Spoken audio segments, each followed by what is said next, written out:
Well, I think we're ready to go into our speaker. Steve, are you introducing? I sure am. I'm so proud that Reverend Dr. Craig Loscalzo is with us. He is my only cousin. My sister and I have one cousin, Craig Loscalzo.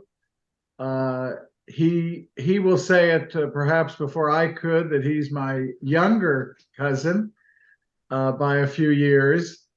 He grew up in Philadelphia, and I grew up in Long Island, and we have recently and over the years shared wonderful memories of the family getting together.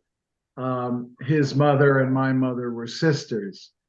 Um, and I've asked Craig to weave in even more about himself and his own spiritual journey. Um, our family is ecumenical. Many of you, we were all Roman Catholics at birth, given our family's religious tradition. But as many of you know, I converted to Judaism and Craig became a Baptist. And I think I characterize Elaine as a free thinker. I'm just so happy because beyond this sort of family connection, Craig is a deep thinker. He has an independent mind, and we've asked him to come today because the Southern Baptist Conference has been in the news really for years with certain schisms and divisions and doctrinal conflicts. And I knew that Craig was intimately involved in those in his own ministry and in his own conscience. And so I'm eager to turn the floor over to Craig Loscalzo. Well, thank you, Steve. To have you as a cousin and rhetorically so and well done. Thank you. Oh, it's great to be with you all. I already mentioned that I'm coming to you from Lexington, Kentucky. We moved to Kentucky in 1982. We were living in South Florida and had, by circumstance, gotten involved with a Baptist church and then felt called to ministry. So we came to Kentucky to Louisville, Kentucky, to attend the Southern Baptist Theological Seminary, which at that time in 1982 was the most progressive of the Southern Baptist seminaries. It's now probably the most conservative of the Southern Baptist seminaries, and we'll talk about some of that as we go. Normally, and I'm going to try and put the whole dynamic of the Southern Baptist world in a bigger perspective of what is going on in all denominations, certainly Protestant denominations, of which I'm way more familiar. My connection with Roman Catholicism, as Steve mentioned, both of us, but in the 1950s, you were less theologically connected to whatever denomination you were born into, and much more socially connected. So I always say to my Roman Catholic brothers and sisters, whom I dearly love and have so much theologically connection to, that I didn't give up being a Roman Catholic. I just gave up the social aspect of it, which our family just was Roman Catholic because that's what you were in those days. I came from an Italian family, so everybody was Roman Catholic. Why? We don't know. And unfortunately, nobody pursued it. So I wound up, and what I was about to say is that rather than doing this in a linear way, which is very modern, I'm going to do it in a mosaic way, which is very postmodern, which is going to give us a sense of why Southern Baptists are having such a quagmire and why that is paradigmatic of what's going on, let's say, in the United Methodist circle as well. And it will be in other circles. Some have already been through it and survived, like the Anglican Church in England and the Episcopal Church in the United States. Others, like the Unitarian Church, have decided we're not going to mess with stuff that doesn't need to be messed with. And so I will kind of unpack this as we go. But my wife and I was in the 1970s. I was an engineer with American Hospital Supply Corporation, and we were hired to go to Riyadh, Saudi Arabia, to equip the King Faisal Specialist Hospital with medical electronics equipment, which is what my basis of work in those days was. I was 25 years old, so that lets you know that I'm a little younger than Steve, not by much. And we went to Saudi Arabia, and while we were there, obviously, it is not an easy place for women to live, and certainly wasn't in the 1970s. My wife and I, who've been married now 52 years, we had some serious marital problems, and a couple that was with us that really helped us out happened to be Southern Baptist. I like to say if they happened to be Jewish, we would probably have converted to Judaism. The fact is they blessed us so much in their lifestyle that we thought whatever they have, we would like to enjoy. So after Saudi Arabia, we came back and got involved in a Baptist church. Now, one of the things that I will say before I kind of move into the more formal part of what I want to share with you is Southern Baptist churches, and I put this in the little blurb, at one time, you could find a Southern Baptist church as left as any church in the country. You could also find a Southern Baptist church as right as any church in the country. Rightness and leftness was not the issue that was holding Southern Baptists together. What was holding Southern Baptists together was mission. And if they could agree on the mission, they didn't care where you were theologically. That was before the moral majority stepped in the Reagan years. And when Thomas Road Baptist Church and Jerry Falwell started messing with Southern Baptist, that's when things really began to change, and we'll get to that. So to understand what's happening in American denominations, and particularly among Southern Baptists, I think one has to understand what I'm calling the zeitgeist that the current, I don't even know how to pronounce this, but it's such a good word, maelstrom, is made possible. This storm that we are in is made possible. I used to have a cartoon on a door when I was a seminary professor, and it showed a picture of a pastor sitting at a desk. He was extremely forlorn, and there was obviously a layperson, probably a leader, sitting next to him.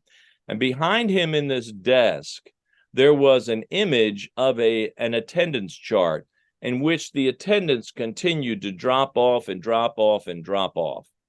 And it was obvious that the dismay on his face was provoking this person that was visiting with him to make a comment. And the comment was, perhaps it has something to do with you ending every sermon. But then again, what do I know?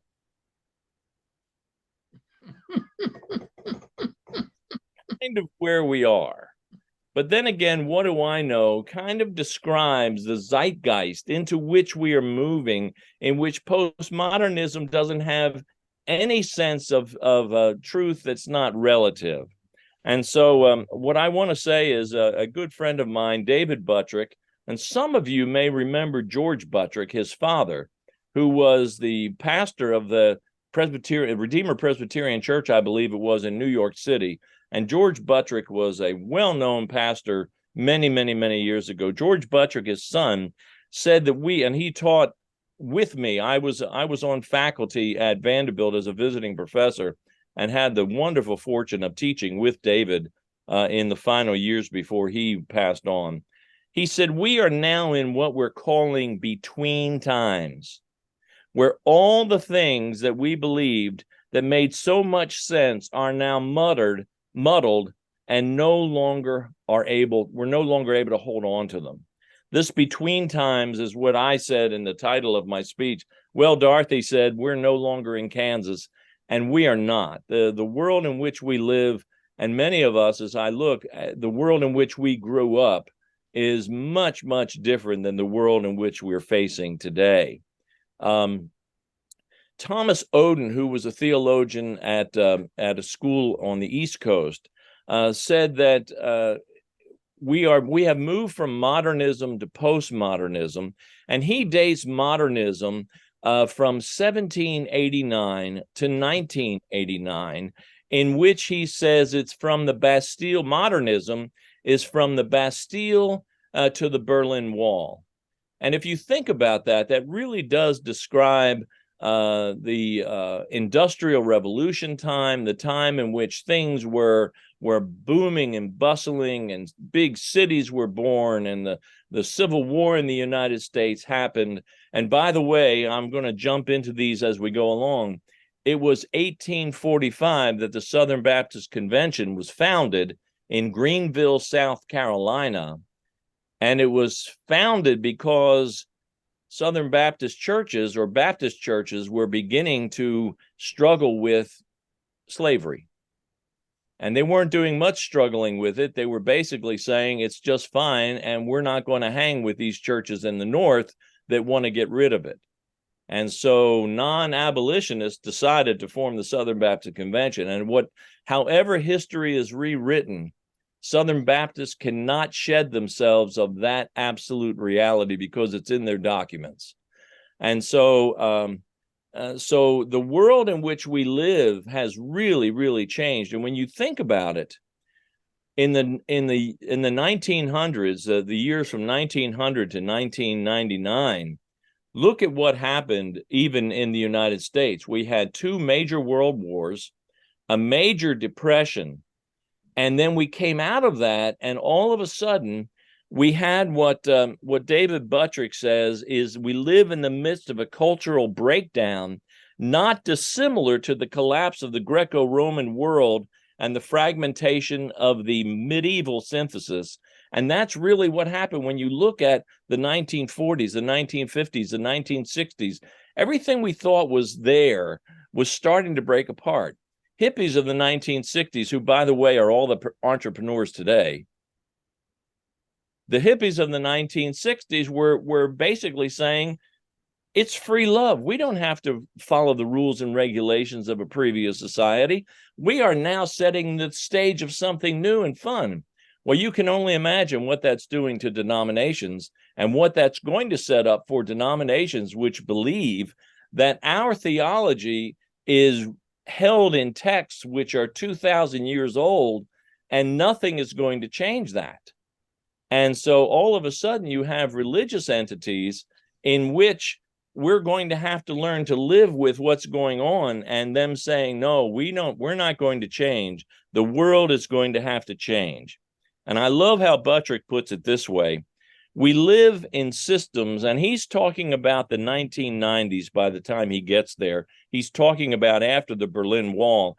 And all of us were alive when the Berlin Wall fell. And if you remember back then, I was in a classroom when we were afraid that the Russians were going to drop the A-bomb on us. And what did we used to practice during the 1950s in those classrooms? Exactly, Steve. Get under a desk. That was going to save you. If you've seen the new movie, you know that hiding under a desk isn't going to get anything except put you under a desk. But Buttrick says we live in systems that no longer work. Listen, and he wrote this in the 1990s. A politics of gridlock, an economy based on 4 million homeless people, an educational network that is now entered through metal detectors, and churches that isolate lonely for God members in their own subjectiveness. Now that is a prophetic statement in light of where we are today. And if that doesn't give you an indication as to why Southern Baptists are losing thousands and thousands of people every year, because they're basically willing to say, we are not going to change. You're going to change. And people are saying, no, we're not going to change. We're going to leave. We're going to find something that is much more sensible to us in terms of where we are. So I have come up with, and much of this is articulated in a book I wrote back in the year 2000 entitled Apologetic Preaching.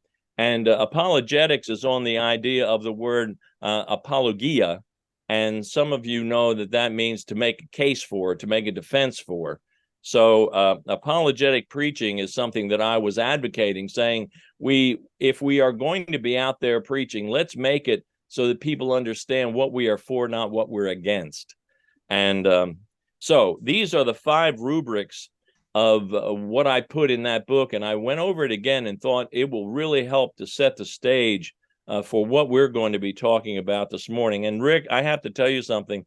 With all good intention, I set my clock to start when I started, and I forgot to press the start button. So you'll need to tell me when I start to close in on 45 minutes and need to move to that question and answer period. Because we're going into the fall, should I do like a 2-minute warning, like in football? That would be good. Maybe if you just go like this, I'll see you, because on the screen you're right next to me, so that will help. No worries. Okay, the first of these categories, and remember, we are talking about living life in a postmodern world and trying to do church in a postmodern world. And the first that I'm calling is the collapse of Oz. If you remember in the great movie, The Wizard of Oz, when Toto finally pulled the curtain back, and the wizard was nothing more than a really good scientist pulling on levers. In the modern age, we believed that technology was going to be the salvation of everything. Do you remember that in the 1950s, they had a washing machine? Maytag came out with a washing machine that's nickname was the Time Saver. And technology said that if you buy these technological advances, you will have more time to spend with family, more time to do fun things, more time for everything that you want to do. Boy, talking about a lie. All of those gadgets, all they did was consume more of our time. The promise of technology to fix everything. I love what Odin says. Odin says technology took on messianic proportions. We just assumed that technology was going to solve everything. I have a new car that I had to buy in January. I wasn't particularly planning to. It's got more electronics on it. If one thing fails, I can't even start the car. I don't even have a key that goes in the ignition. I have some button that I press. That's where technology is today. And if I take it to get looked at, they want $200 just to plug in their computer into my computer. What's wrong with that picture? So technology isn't everything that it's pointed out to be and not going to solve all the problems. And of course, the church is, especially, and when I say the church, I'm talking mostly about Southern Baptists, but all denominations are also totally linked into to technology. Some of this was forced upon churches by COVID. There's a lot of churches that basically said, we'll never bring a television into our sanctuary. We'll never bring a television into our worship space. Well, COVID decided to change that game, and really quickly. And so if you wanted to be involved, if you wanted to have anything on television, you had to bring it into your sanctuary. So the collapse of Oz, the promise that technology was going to solve all problems, is part of the worldview that churches are having to deal with. The second is what I'm calling what I see is what I see. And it's where the objective is replaced by the subjective. Truth is relative. In other words, there is no longer, for many people in postmodernism, any kind of objective truth. The sky's blue. Well, that's what you say it is. I don't think it's blue. I think it's azure, or I think it's green. This is very, very difficult when your whole stance as a religious system is that there are absolute truths. And so when all of that is being shaken up, your people are starting to say, wait a minute, why should I believe that when there's this other thing to believe? I love the metaphor of the baseball umpires. And I know we had a couple of sports analogies already. Rick brought one up about a 2-minute warning. Here is the pre-modern umpire. This is what he stated. Pre-modern. There's balls and there's strikes, and I call them as they are. That's pre-modern. The modernist says there's balls and there's strikes, and I call them as I see them. The postmodern umpire says they ain't nothing until I call them. Now think about it. Postmodernism basically says until we name the reality isn't any reality. And that puts us in a very strained orbit when it comes to religious denominations. The third one of this list is what I'm calling have it your way. Do you remember when, I don't know whether it was Burger King or McDonald's, said that you could have your burger your way? Now, we assume that today, but when that happened, you didn't have your burger that way. You ordered a burger, guess what? You got what they gave you. They're the ones that had the burger. They're the ones that decided what you were going to get. When I can remember taking our daughter to a McDonald's when she was very little, and the food board had hamburger, cheeseburger, French fries, 3 choices. That was it, and drinks. Today, you go in there and the board is 4 pages long. It takes you forever to read through all the different options that you can have. Postmodernism loves the proliferation of choices. You have all kinds of choices because we don't want to. Postmodernism doesn't want to narrow things down. We want to include everybody. And so to include everybody, I don't think that's a bad idea, except to include everybody, we don't have to offer everything. But postmodernism didn't understand that. And so now churches even are trying to offer everything. We offer early worship. We offer late worship. We offer early worship with blue jeans. We offer late worship with dress pants. We offer early worship in which we'll sing these songs. We offer late worship and we'll sing that. And it has gone absolutely crazy. And denominations are facing, like Southern Baptists are facing, how do we deal with that? The next one, we looked at the collapse of Oz. What I see is what I see. Have it your way. This is a strange juxtaposition in light of objectivism and subjectivity, because it's a wonderful day in the neighborhood is what I call this. And in juxtaposition of subjectivity, there's a longing for community. Just think about it. What does social media do? It tries to create these communities. But how does it do it? It emphasizes the subjective. Think about it. You get to see me on my page. You get to watch me doing a video. You get to watch me doing a dance on TikTok.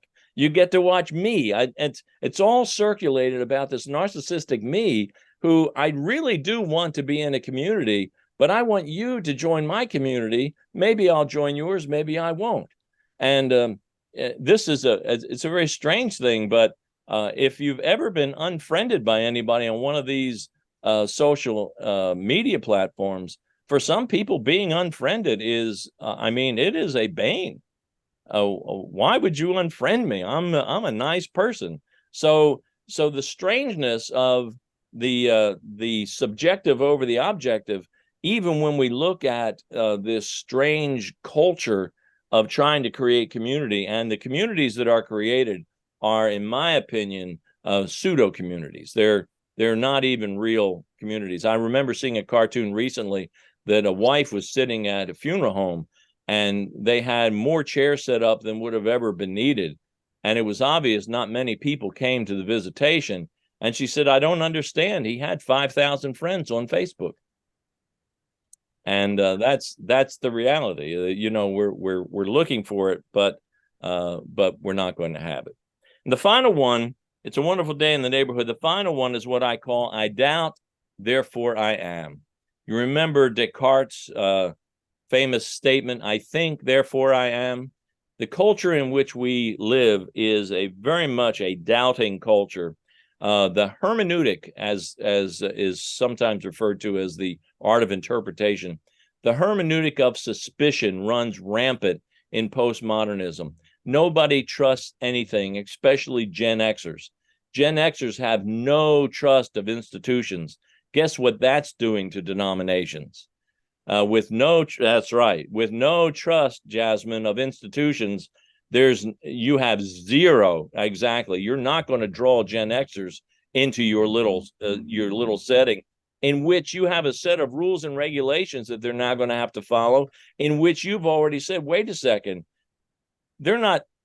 What about my rules and regulations? They don't count, because we have laws, we have dogma, we have those kinds of things that are going to try and help us move forward, and truth is relative. Now, that is the formal side. Now I'm going to get more into how does that affect what has taken place with Southern Baptists. Southern Baptists, since the 1980s, have had a tremendous cultural upheaval because of all of things I just articulated, and they have never figured out how to respond to some of those. They believe that their numbers were going to be the key that was going to help Southern Baptists survive. Southern Baptists for years have said that there are more than 16 million Southern Baptists. I always said, even when I was and by the way, I am no longer affiliated with Southern Baptists, so I need to say that as a disclaimer. So I'm not bashing them from the outside, although I kind of am, because this is still happened when I was there. But 16 million, we could never find 8 million of those on any good Sunday. So how could you say there's 16 million? And they used to boast that there were 41,000 Southern Baptist churches from Florida to Alaska. Well, some of those churches had 10 people in them. And so it was a very big misnomer. But those who like numbers and those who think that numbers match success were leaning into that.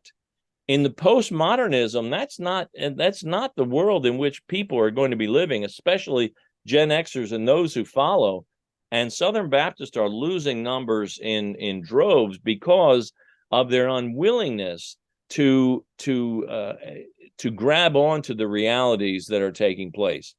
Southern Baptist churches, now the thing that really drove this summer was the disaffiliation with many churches who have ordained women into the ministry. Southern Baptists for years would not ordain women into the pastorate, but they could allow women to be youth pastors, youth ministers, or other kinds of ministers in foreign countries. In order to participate in religious services, some of those had to be ordained. And so you would have to ordain women if they were going to be missionaries in certain countries. The other thing is the military. If you are going to be a military chaplain, you have to hold ordination from a denomination. So that basically wiped out the entire fleet of or a cadre of women that could ever serve as Southern Baptist missionary chaplains within the military, because they could not be ordained.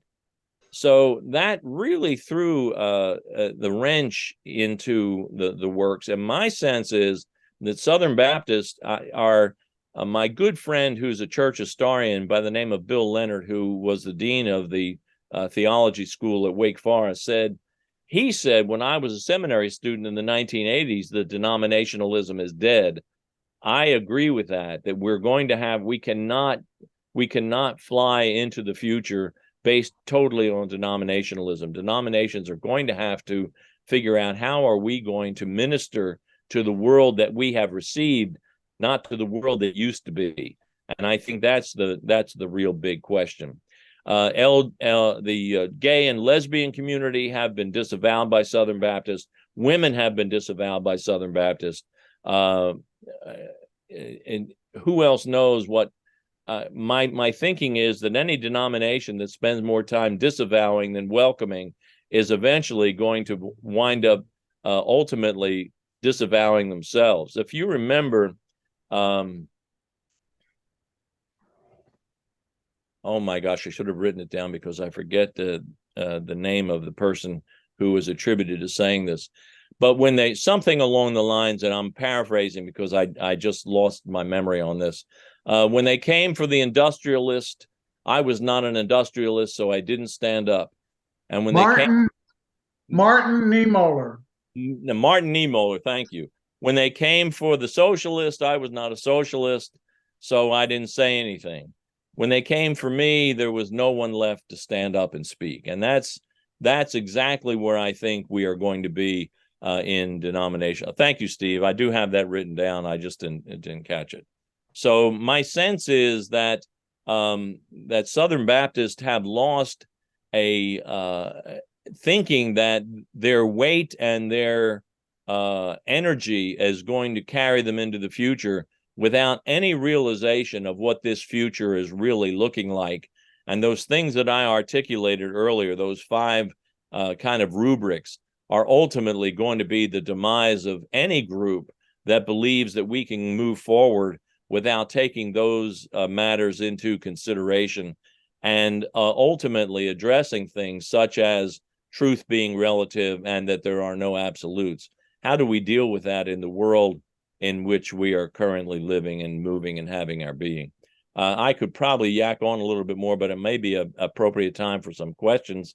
I think that's about where we are time-wise. Am I right, Rick? Or You're at about 8:35. So yeah, I mean, if you want to take any questions, we can do that. What we for may sure. do is sometimes dialogue helps you go in the next best direction. So maybe a little bit of that, and then I can pick up on some of those things too. So it looks like Steve has his hand raised. Yeah, Good. I'm gonna take chair and cousin privilege. Thank you, Craig. And I know this is going to be an ongoing dialogue today because we're so eager for additional thoughts.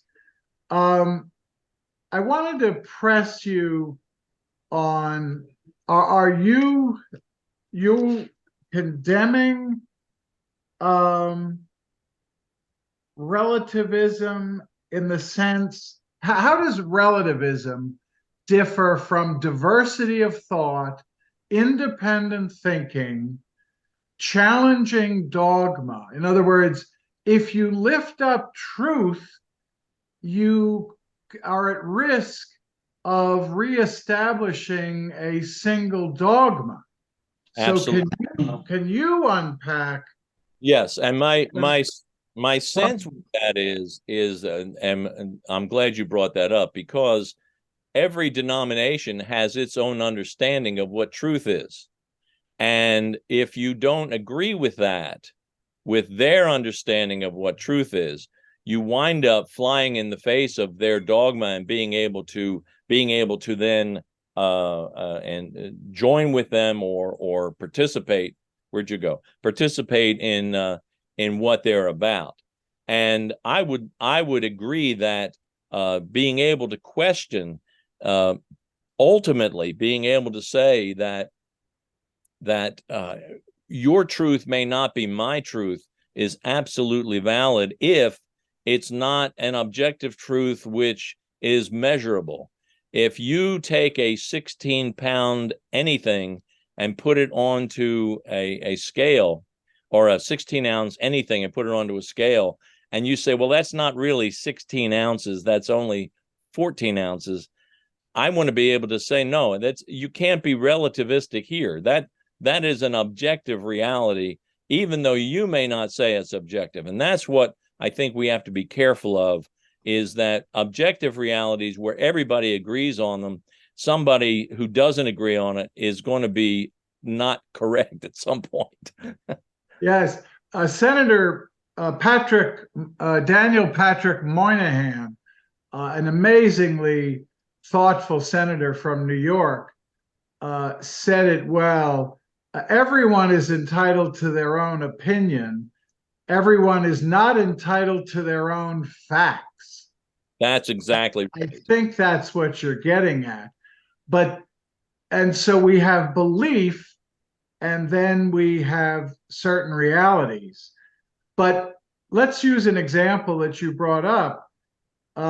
For centuries, marriage was the union of a man and a woman. And I'd say people would call that a fact.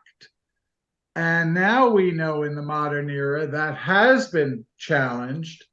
And through the marriage equality movement, we are recognizing other kinds of unions and other kinds of marriage.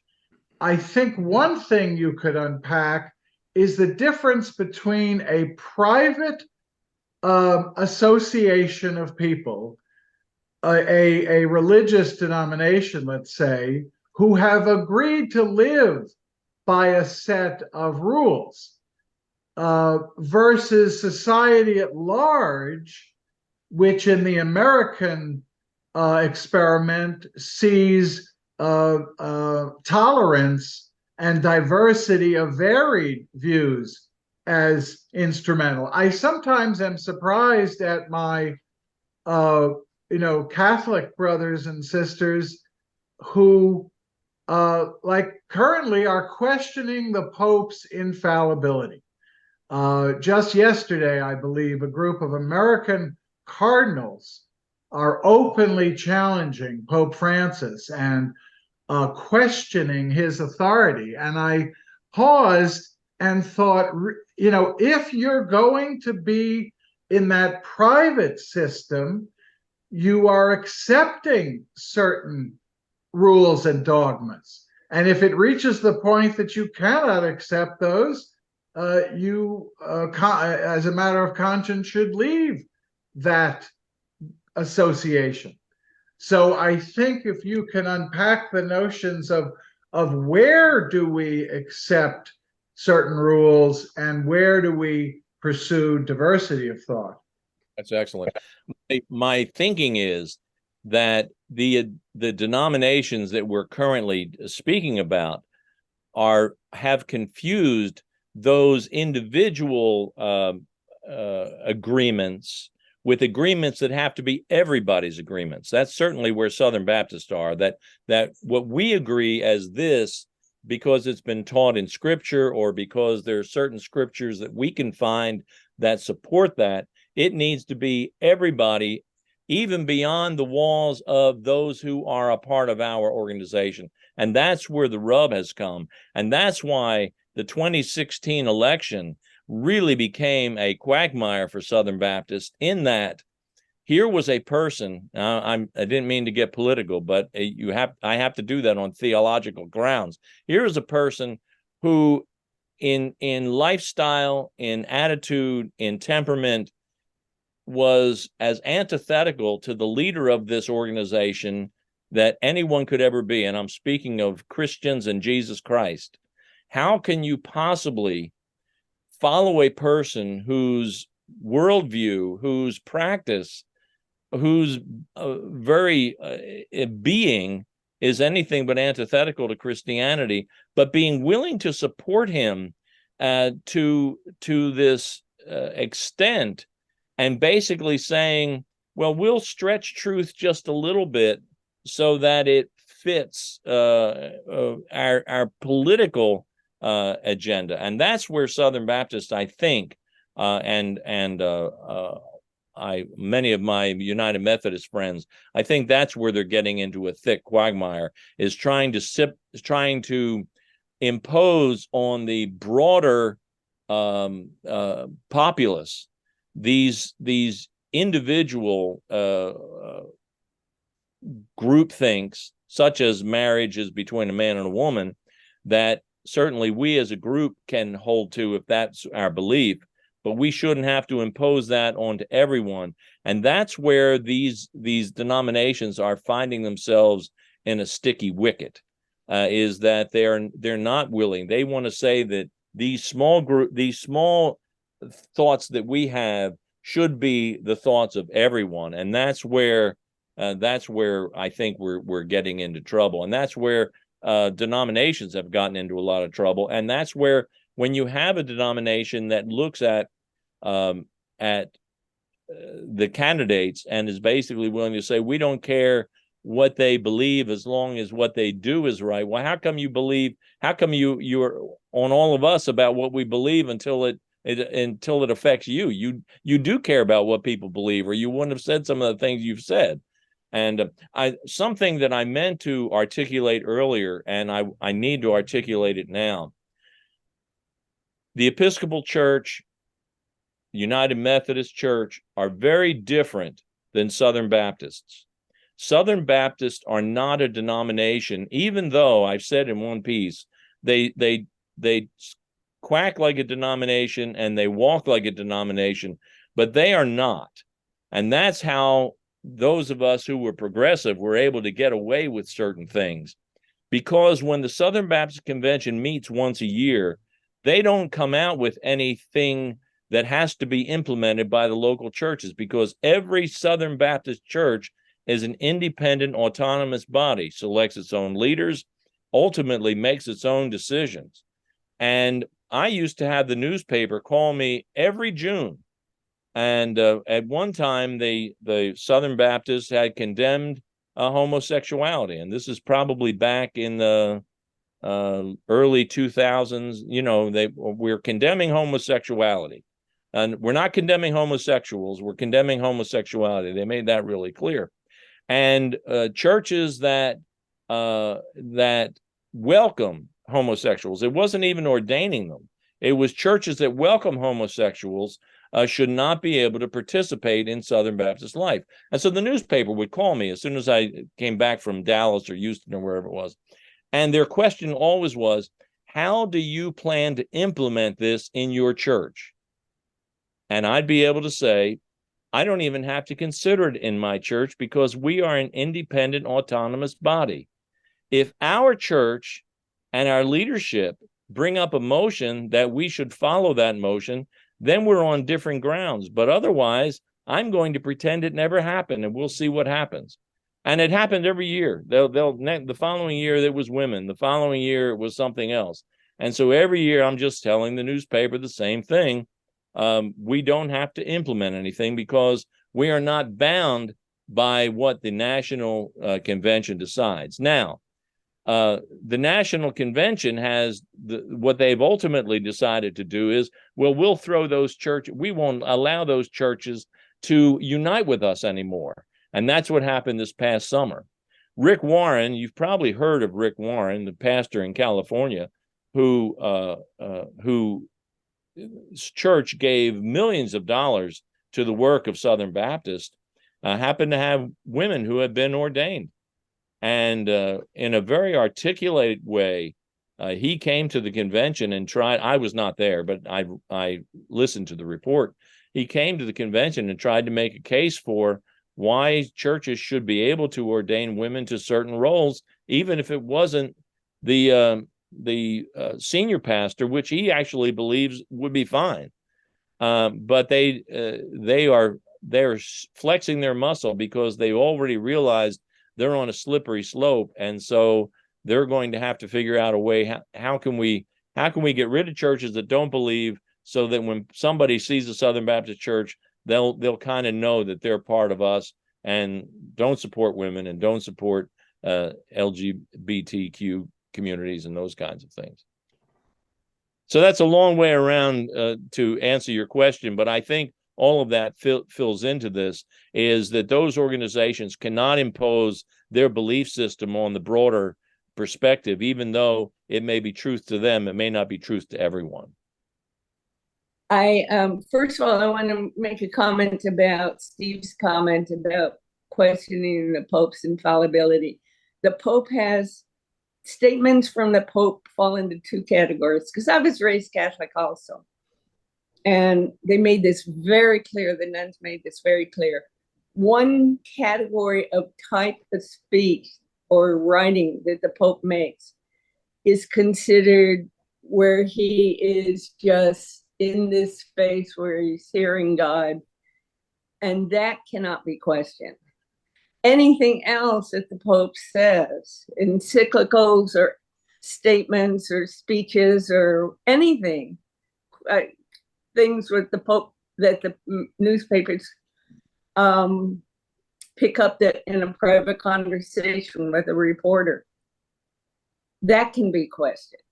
There's this small group of statements that cannot be questioned.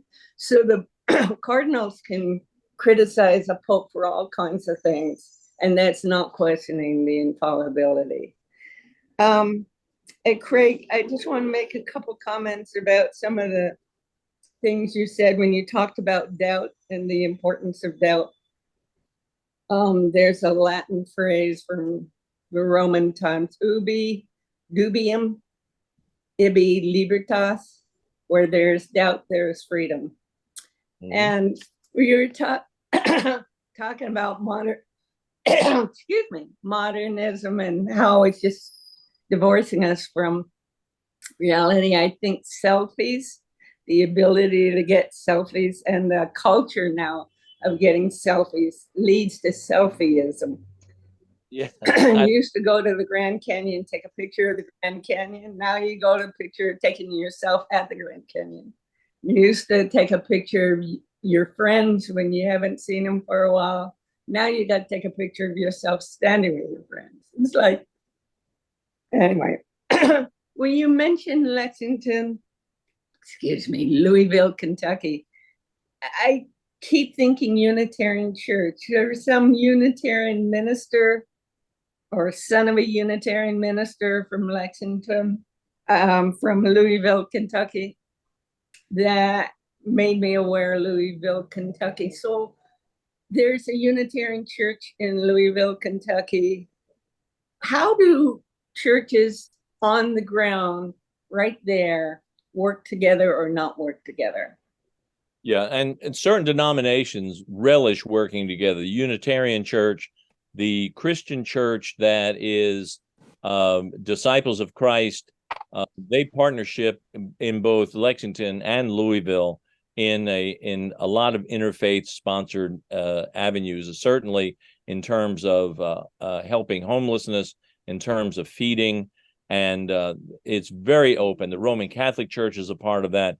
Very open, very ecumenical, and very welcoming.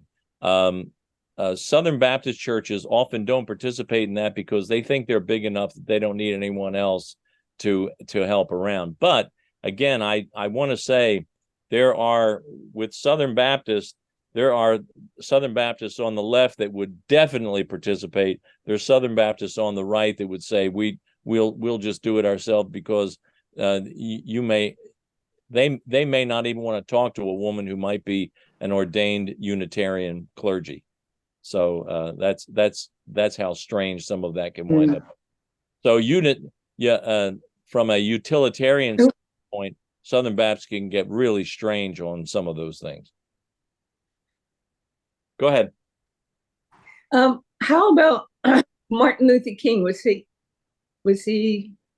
Southern Baptist or? He was, but I'll tell you what, he was welcome. The seminary that I studied and received my doctorate from welcomed Martin Luther King in the 60s on campus. And Martin Luther King actually spoke on campus. It's probably not anything that would have happened in the year 2000 or forward. He was very much well received. My ethics professor, Henley Barnett, hosted Martin Luther King here, and then many of the faculty went with Martin Luther King to Frankfurt, which is the state capital, and marched with him there when he was here. And that would have been probably in the mid 60s, 63, 64, something along those lines. Yeah, he was well received in that day. This has been very, very enlightening. I was thinking about my wife's mom, who worked for American Baptist churches for years and years, and found that her beliefs about same-sex marriage, ordination, and those kind of things over the years became more and more separated from what the church espoused and talked about, and actually forced its way into moving denominations away from American Baptist churches because they wouldn't follow that dogma. So it was interesting because we had a discussion years ago, and it's like, well, the the church has already redefined marriage from what it was in the time of writing the Old and New Testament, because then it wasn't a man and a woman, it was a man and a lot of times several women. The family unit also included the chattel of the human chattel that was purchased at the time too. So, you know, marriage has been and the family unit has been redefined since then.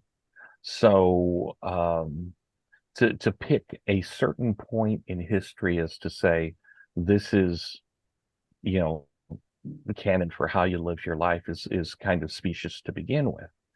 But I do find it interesting that it seems like over the last 10 years or so, maybe a little bit longer, there has been more division and schisms in different denominations of different religions than almost at any time since the Reformation.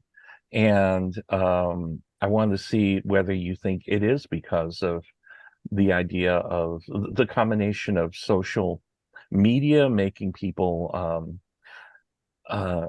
both having a bigger microphone and less responsibility for the statements that they make, and also um, the impact of things like social uh, social norms being challenged.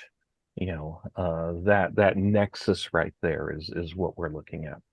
And I think some of this is driven, and I start to get where I forget which generation is which, because we've moved from Gen Xers almost to the next generation.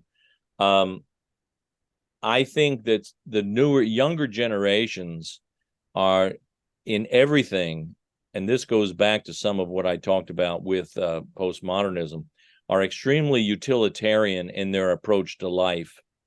And if it doesn't work, they're going to question it, or they're going to change it, or they're going to drop it. And old mores that denominations hold on to, they don't see that there's any utility to them. And so they will reject them. And that's what I think is really taking place. It's the wholesale rejection of those things that it just doesn't square with the reality that I know with who are my friends. And when you say that gays should not be married, and yet I have several gay couple friends that are the best friends, the best parents, the best people ever, that what you're saying and what you're suggesting doesn't square with that reality. And so I have to decide, is the reality more real than what you're saying about it? And ultimately they're saying, yeah, I think it really is. And your religious basis is no longer holding the water of what I need as I'm drinking out of this well.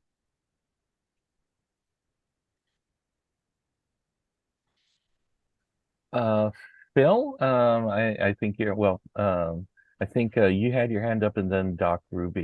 Yeah, a couple of things. One thing that struck me, you were mentioning Martin Luther King and how the Southern Baptist Convention was embracing him. It's my impression that Southern Baptist is very racially diverse, and I don't know how that plays out at the ground level, or that's there's different. Let me back up a minute. People have said for a long, long time that Sunday morning is the most segregated time in our lives. And I'm just wondering how the racial divide and or the racial unity plays out within the Southern Baptist denomination.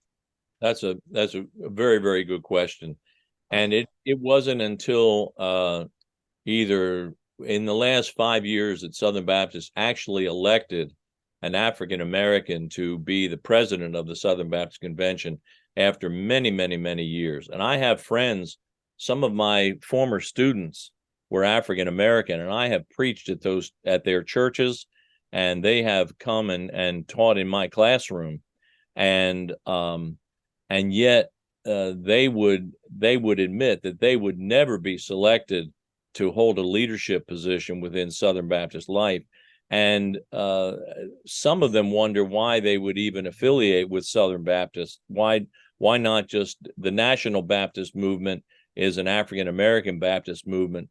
But I think they recognize that many of them were looking for partners, for partnership within the city, that they would be able to partner with other Southern Baptist churches to help advance things that they thought needed to be advanced, like fair housing and those kinds of things. And that's certainly what drove some of those in the Louisville area.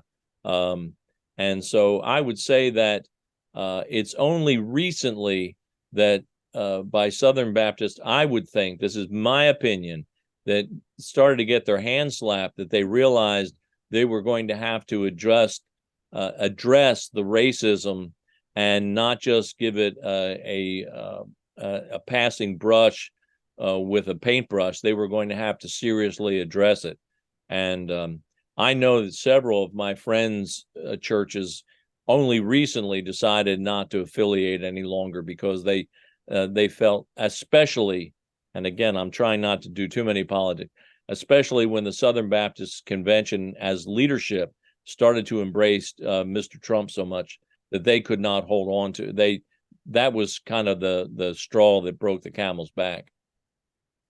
Yeah, just to press it a little further here, I'm implying from your, or I'm inferring from your comments that Southern Baptist churches tend to be racially segregated. Yes, very much. Right. Yes, very much so. Yeah. Actually, my other, it's more of a comment and observation. What you're describing as going on in the Southern Baptist Church and suggesting that it's probably going on in almost every denomination except the Unitarians, and that what strikes me is that this phenomena is the history of organized religion in a nutshell. What the reason we have so many different denominations is because this has been going on for centuries. Yes, and going back to what Cousin Steve said, you may be from now on known as Cousin Steve. Going back to what Cousin Steve said is that when a group has where am I now? Where a group has a hold on these things that they hold true, they cannot presume that every group is going to come along with that, and they're going to have to be way more magnanimous in welcoming groups and recognizing that we will have to deal with our differences, which are probably going to be more paramount than the things that we support together in some of these areas. The United Methodist Church has been in a quagmire for 3 or 4 years, and it was all slowed down by COVID.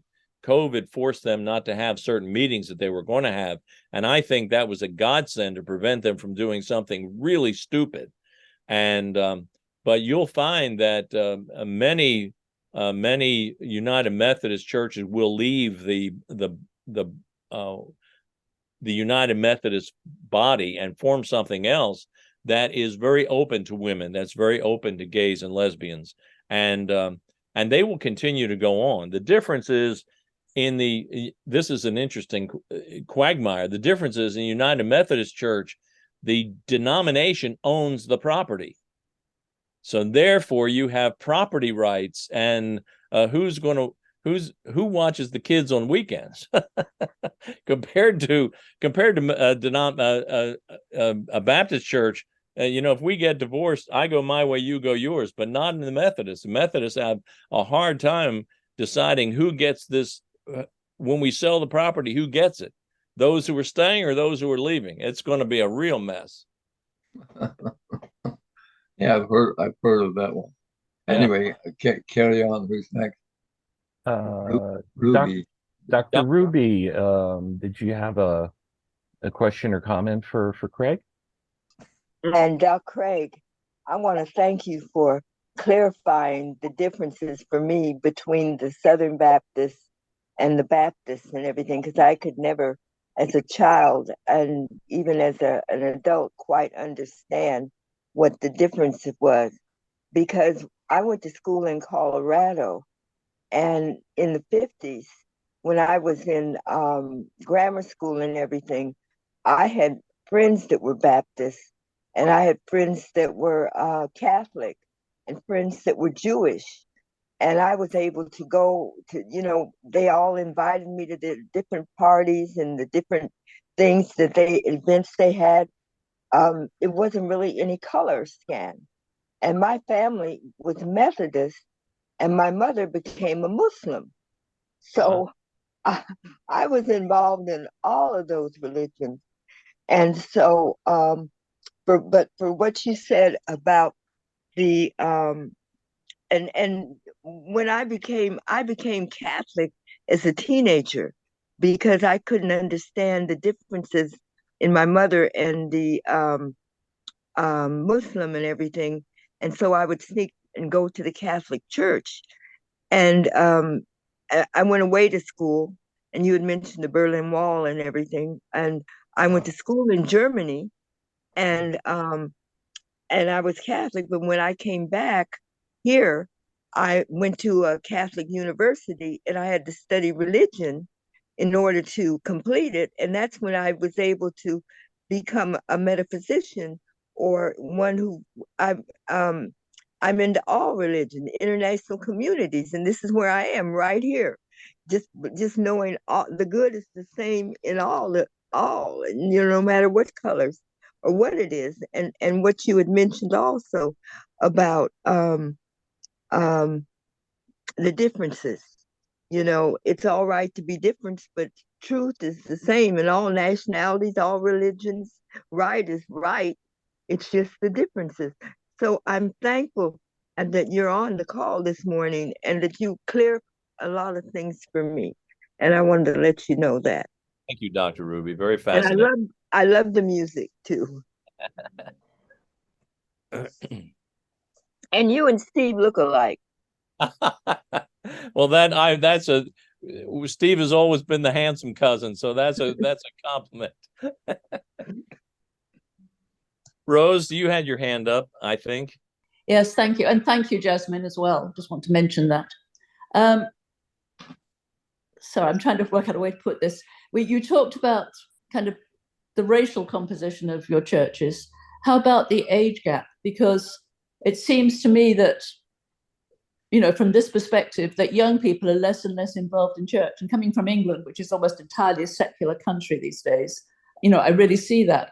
But yet, and I am bringing politics into it at a certain extent, you get these, by my perspective, young, the guy running kind of the Department of Education in Oklahoma, people like that, coming back with these really reactionary views that may not be Southern Baptist, but come from that kind of, stereotyped, rigid perspective. And I was just curious, it seems there's almost a resurgence of younger people who are coming back with those ideas. I don't know whether I'm right or not. I think you're somewhat right. I think that it's interesting that within Southern Baptist circles, some of the most conservative Southern Baptist people that are coming on board are very much part of that Gen X, which I also said are rejecting a lot of that. So I think it's a lot of it is tied to where you are culturally / politically, and so many people are involved in church that it's to when I say so many people, a lot of people are involved in church because they're trying to advance what they believe is the correct political agenda, such as abortion rights, and that has become as much a political agenda as it ever was a theological question. And so I think that the age of some people will be younger, but in terms of, in general, if I took a snapshot of a denomination, it would look like an AARP convention way more than it would look like the young Republicans or the young Democrats. Yeah.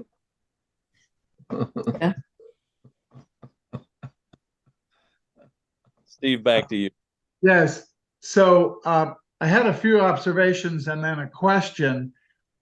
This group knows, and you, Craig, know from my writings, that I am hardly a fan of the founding fathers when it came to their attitudes toward race, Native Americans, women, and the like. But there was a genius in their understanding of separation of church and state, and the fact that they built into the First Amendment and had seen religious wars and the clashes of religion, and they wanted largely to try to avoid that in America. So I think we've got something to build on in inciting the separation of church and state, because I also don't want to lose the model of Dr. Martin Luther King being outspoken. In other words, I don't want to silence religious voices, but that brings with it the duty to accept religious voices that we disagree with.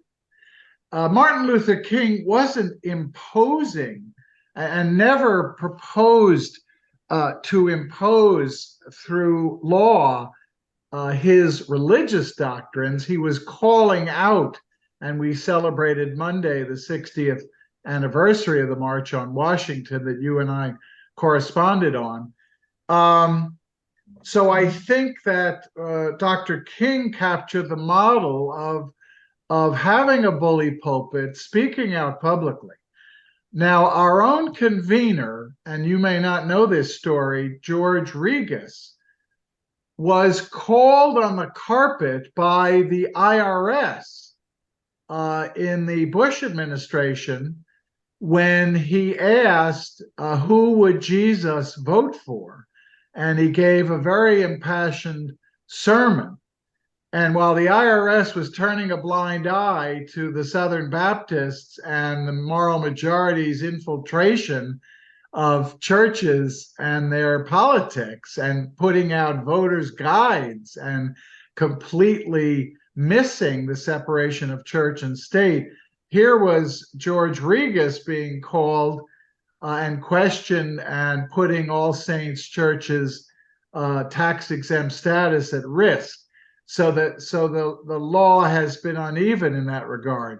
My final comment is a deeply worrisome one because of our current U.S. Supreme Court. Separation of church and state is only as good as the Supreme Court makes it. It's one thing to have those words in the First Amendment. It is another for 6 Catholic Supreme Court justices, to Christian and Catholic Supreme Court justices, to strike down Roe v. Wade, and in an opinion that hasn't gotten enough attention, 303 Creative, where a web designer is allowed to elevate her religious and social ideas above anti-discrimination laws. So we may be at a point of flipping separation of church and state, and now with this court, we will be imposing religious doctrine on the rest of us. So I think one of the pillars of your talk today is to alert us to that constant risk and struggle that we all face. I wanted, as we have about 10 more minutes, turn it back to you personally. When you, and I'm not sure the group has heard that you had a congregation, you ministered to your flock, if you tell us a little more about that. But to turn it to today's question, were you ever asked to officiate at same-sex marriages? Did you have to confront whether you could do so within the confines of any doctrinal teaching that was imposed on you? It's a great question.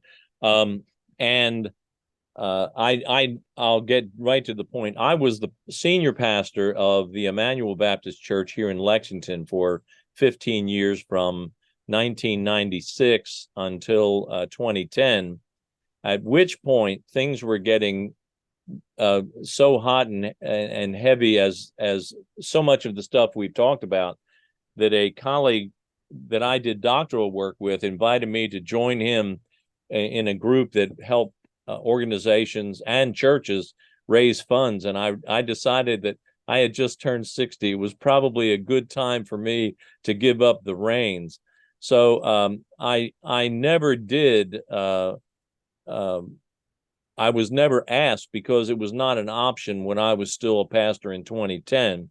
If I must say, I've thought about it often enough before then and now, and I would have wound up probably having to give up the pastorate in order to hold sway to my belief that even before it was the law, I would have certainly welcomed the opportunity if the two loving people loved each other and went through the different attitudes that I thought were important for any couple, for any two people to unite in holy matrimony, for sure.